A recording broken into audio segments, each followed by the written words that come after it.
নমস্কার। আজকে আপনাদেরকে এমন একটা ইনফরমেশন দেব, এটা বেসিক্যালি হাসব্যান্ড এবং ওয়াইফের মধ্যে রিলেশনশিপ বন্ডিং এর জন্য খুব ভালো একটা রেমেডি। অধিকাংশ ক্ষেত্রে হয় কি, হাসব্যান্ড তার ওয়াইফকে ভালোবেসে বিভিন্ন জিনিস গিফট দেয়। এটা ভালো, এটা নিয়ে কোনো প্রবলেম নেই, এতে ভেনাস স্ট্রং হয়। কিন্তু একটা জিনিস গিফট হিসাবে দেবেন না, সেটা হচ্ছে রেড কালারের কোনো ড্রেস।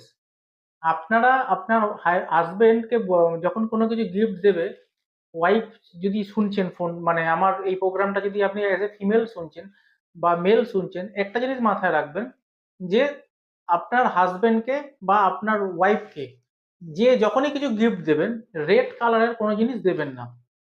সবসময় চেষ্টা করবেন রেডকে অ্যাভয়েড করতে, কারণ রেড দিলে ওই ড্রেসটা যবে থেকে আপনারা পরবেন তবে থেকে 43 দিন আপনাদের কিন্তু ব্যাড ইম্প্যাক্ট আবার স্টার্ট হয়ে যাবে, মানে মঙ্গলের ব্যাড এনার্জি স্টার্ট হয়ে যাবে।